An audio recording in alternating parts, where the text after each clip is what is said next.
And welcome back. We're going to finish up. So make your point. All right, we were just thinking about the weather this weekend. It's high is supposed to be 2, and there is a low of minus 13 with some wind and snow. And so Blake happened to say, "Geez, I love it." I love it. And I said, "That's because you disappear in the snow. Nobody can find them."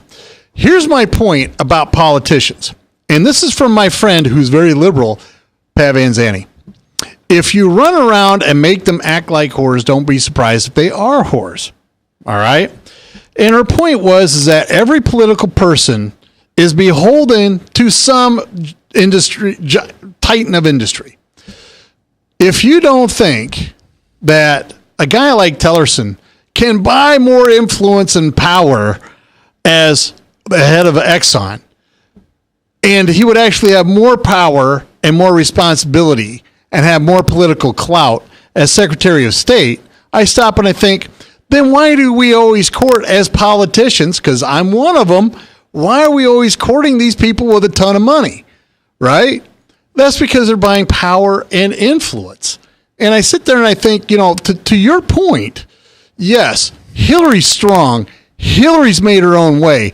I've already talked about my admiration for how tough she is. But let's keep in mind the Clintons owe a lot of their success, early success, to these very titans of industry who donated to their campaigns.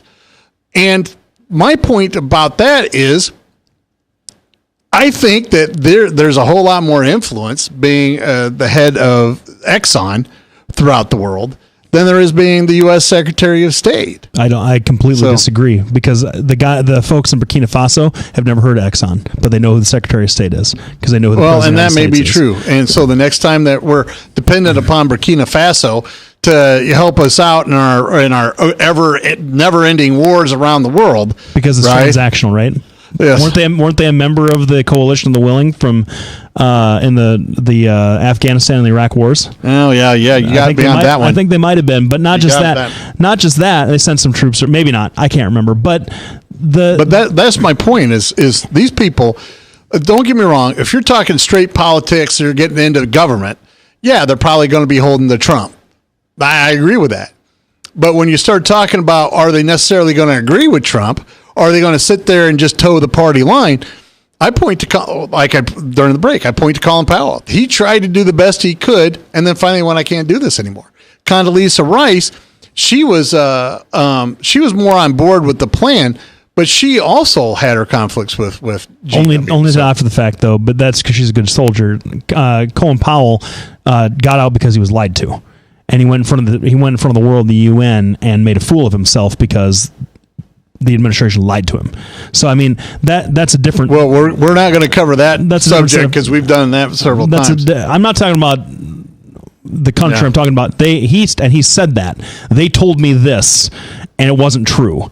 He's given countless of interviews about that UN speech. But here's what I'll say to your point. So what you're telling me is that it's okay that now we have the inmates running the asylum.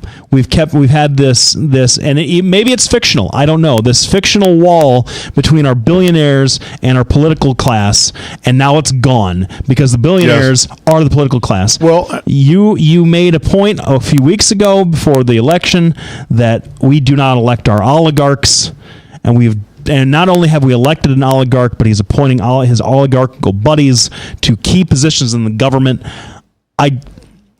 You don't have to be a socialist like me to find that to be very troubling.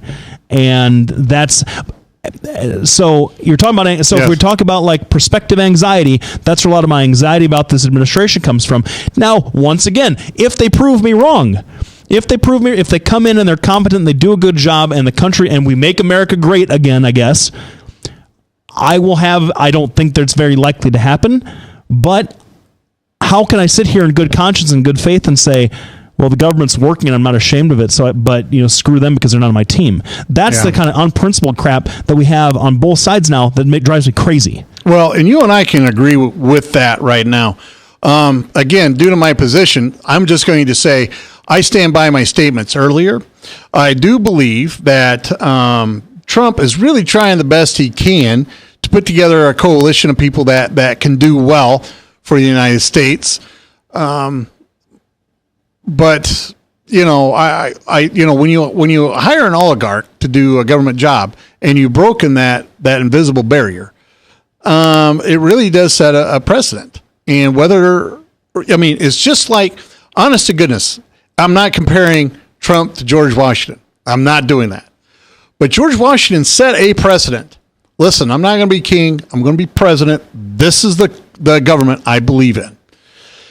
And what I'm hoping is that Trump will set the same precedent, saying, listen, I am an oligarch. I understand that, but I believe in our government system, and this is what I'm willing to do to be part of this government system. I'm hopeful that will happen. Like divest all of his holdings and disinherit his children? Who's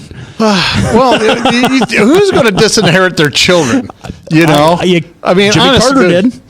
Really? When he sold the peanut farm, yeah. Oh, yeah, I forgot about that. He set up a consideration for his brother to make sure that his brother, the trustee, when he set up the blind trust, that his brother's a beneficiary, but he sold his holdings in it, and then until he was out of the office, and I don't think he got it back, because remember there was that huge special investigation into Billy going in and stealing everything, basically. By the way, I still have one of his Billy beer cans filled with a six-pack, filled with actual beer. At this point, it's probably better than it was when he brewed it. Oh man, I can't imagine that's any good. Oh yeah. Well, thanks everybody for joining us again. You're going to be at the Blue Moon tomorrow? Wednesday. Yeah. So he's going to be, blowing hot air through a cold metal tube, and that's really, honest to goodness, that's what he does, and he makes it sound good. And exhibiting my decoupage hat boxes. Oh yeah, I forgot about that. That'll be a riot. Anyway, thanks everybody for tuning in. We'll be back after this week.